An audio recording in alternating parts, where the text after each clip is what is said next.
Hello everybody, welcome back. It's a great day, okay? It's a great day. And you're back here with me. Good job. Anyways, today's video, I just want to talk about fire moons because, or you know what? I'm gonna talk about every element. We're gonna do that. But first of all, I'm just gonna talk about the astrological events that are going on. Retrograde, Mercury retrograde ends on the 22nd, but of course you have a shadow period, which is like a week, sometimes two. So to be on the safe side, I wouldn't do anything like involving contract, some type of commitment or anything like that until like the first week of July, maybe the second week, to be on the safe side, because you know energy lingers. Now Mars is in Leo, so if people have been mad aggressive and just popping off like firecrackers, like just snapping off, that's why. Okay, a lot of people are going to be very argumentative because Leo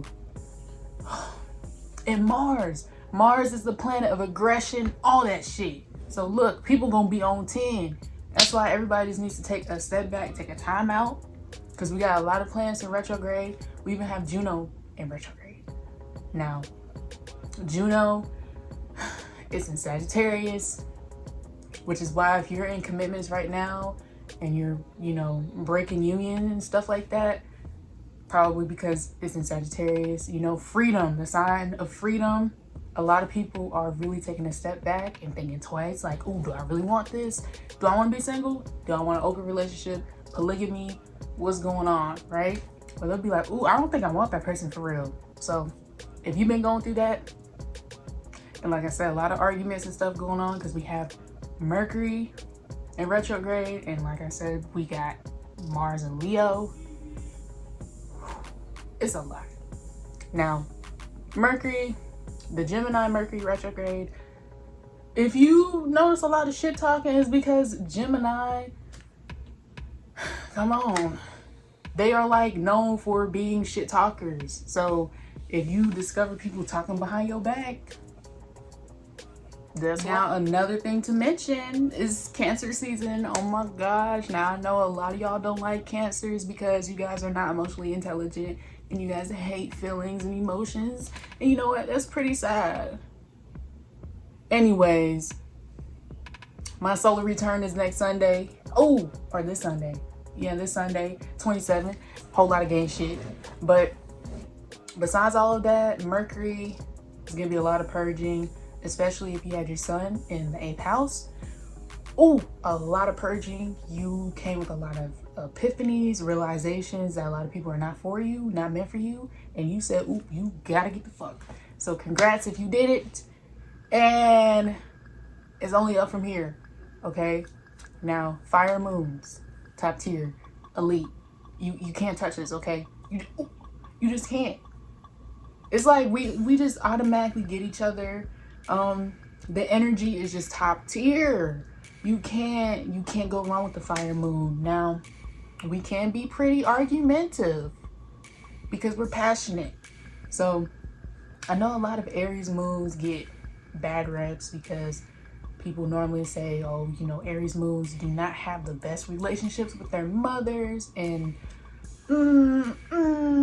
but that's just like a fire moon thing in general. Just in general, like quite a few people do not have the best relationships with their moms, and you know, it's kind of unfortunate, but fire moons are turn. Sagittarius moons, I really consider a Sagittarius moon like kind of like an earth moon, to be honest, because they're lit, but they're not as lit as like a Leo and Aries. It's more like a chill undertone, like you just be chilling. But when it's time to turn up, you know, you get crunk. You get up there.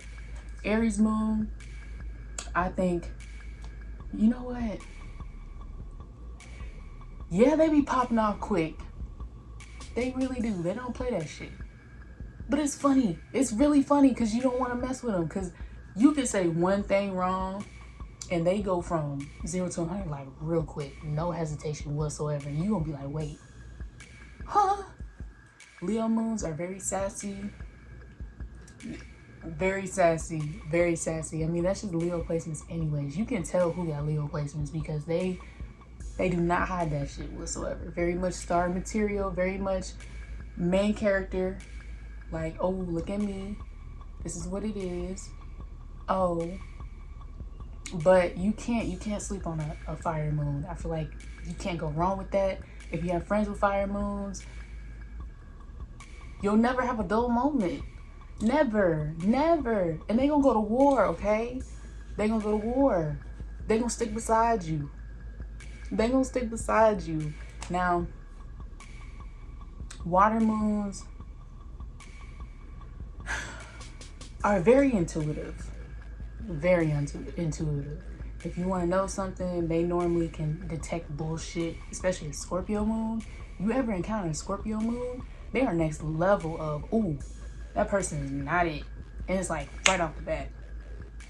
That's one of the very main or few Scorpio placements where it's like their bullshit detector is on point every single time. Every single time. Pisces moons, very much. See, the thing about Pisces placements, sometimes they can be a little bit like delusional. They can be confused a lot. I noticed that a lot. Like, you can tell them something and they'll forget. They'll be like, huh? What? I'm like, I just told you. What is wrong with you?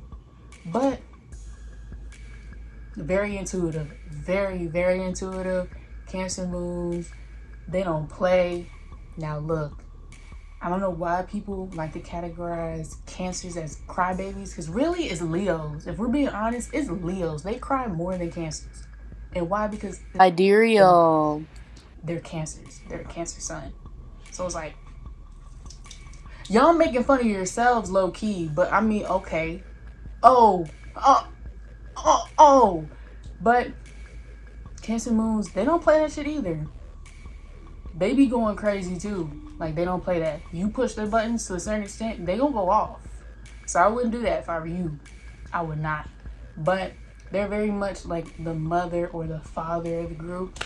Very caring, very nurturing. That's if they're developed. Of course, every sign has an undeveloped or underdeveloped and undeveloped part of the sign. So usually when people are like, oh, I don't like this sign, they more than likely dealt with an underdeveloped or undeveloped sign. So y'all gotta keep that in mind because it's very important. It's very true. Now, coming with air moons, Aquarius moons are my all-time favorite. All-time favorite. Because I'm a Sag moon, so like Aquarius and Sagittarius just chef kisses. Oh my gosh, they're just so carefree. They're just so chill. Oh my gosh, they're just so chill. I just don't get it. Like, just right here too. Besides fire moons, like Aquarius and Sagittarius, just, I love it here. And then Gemini moons are cool too. They're pretty chill. Libra moons too. Libra, now I know Libras be getting bad rep sometimes, like the two-sided shit, the fakeness and blah blah blah. But y'all mad chill, like y'all are very charming. And that's just Libra placements in general. Like, you guys are very, very charming. Very much know how to talk to people. People. You can be people pleasers as well. But if y'all can overcome that, like, literally you guys will shine no matter what. So just be yourself, because most of the time people are trying to be like Libras, if we're being real. So try not to try too hard to be likable, because you're already kind of likable. Just be yourself and like people will gravitate towards it. I mean, that's in general, but Libra placements really have to focus on that or work on that, because people pleasing is like a theme with Libra placements. So like, if y'all can get through with that, like, you guys will be, you know, you guys will really shine. Now, when it comes to Earth moons, honestly, they're not my favorite, but Taurus moons are my favorite out of the three. I do not fuck with Capricorn moons. Virgo moons,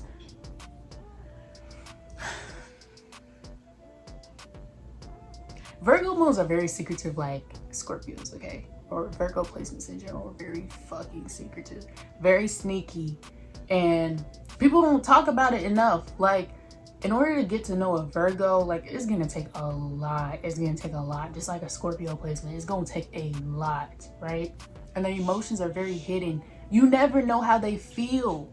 You never know how they feel. It's gonna take so long. It's gonna take a lot for them to actually tell you how they feel about you. And it's like, damn. They kind of just have to show you through service, because like that's the main theme of Virgo, is like service and stuff like that. But sometimes if that's not one of your love languages, it's just not gonna work, because they're not very like open emotionally like that.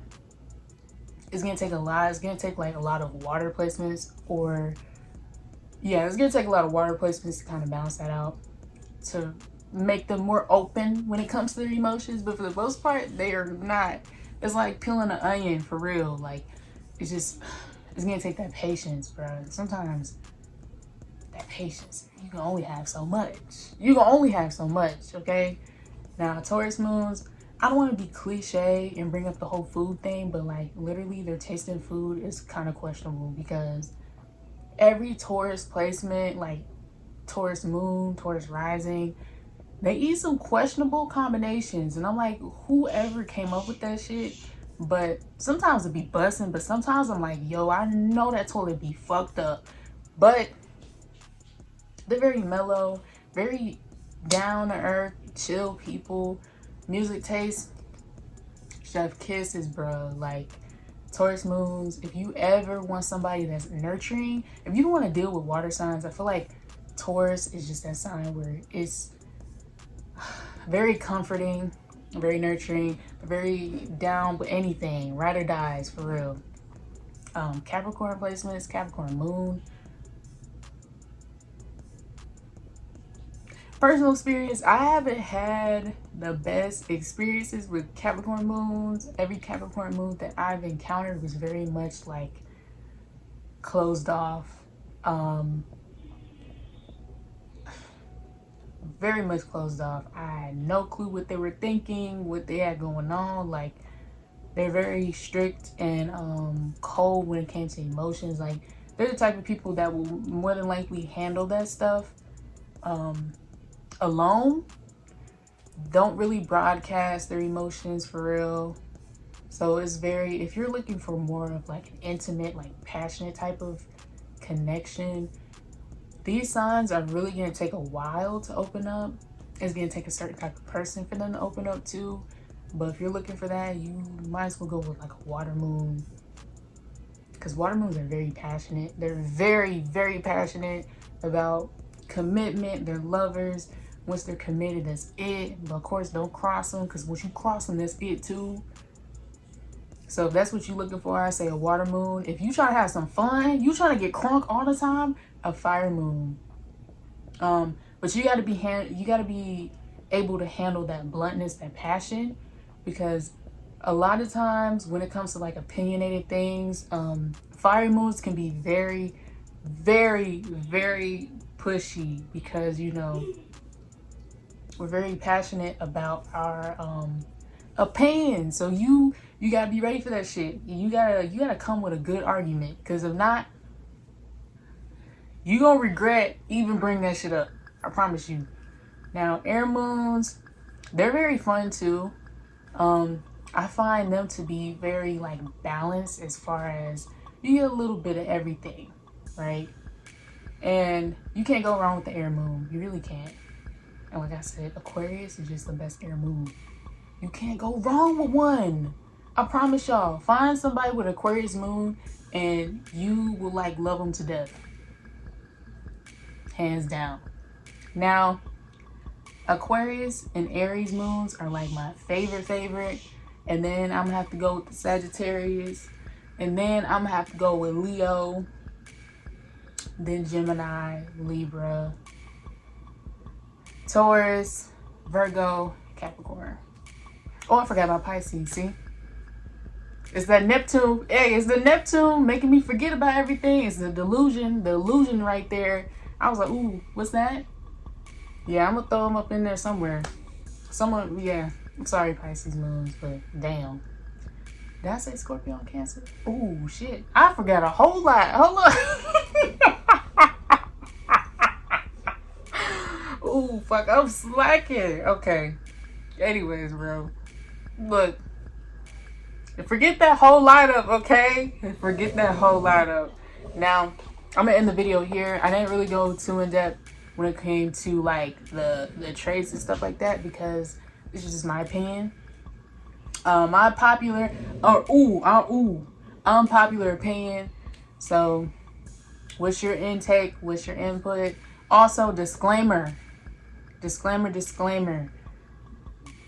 type of videos, astrology videos, are strictly entertainment. Don't take this serious. If I hurt your feelings, sorry. It's not meant to offend anybody. It's just from my personal like experience and research, and yeah. So yeah, just don't take the shit serious. Now, I'm gonna end the video here so I don't babble and stuff and make it longer than what it's supposed to be. Go ahead, comment your placements, comment your favorite, comment the ones that you don't like, all that good shit. Share this video, like this video. Also, if y'all want to keep up with me, I got a TikTok. Oh, I got a TikTok. Follow me on TikTok. I'm trying to post more on there. T.Rizzie, you know, we in there. Of course, I already got my Snapchat and stuff up there and like bio and stuff. So, you know, go ahead, follow me on TikTok if you would like to. My Snapchat and my Instagram are always in the bio. It's in the header and stuff like that. Follow me there. Keep track with me and interact with me, all the good stuff. Thank you for watching this video. I'll catch you guys in a couple of days. Yeah.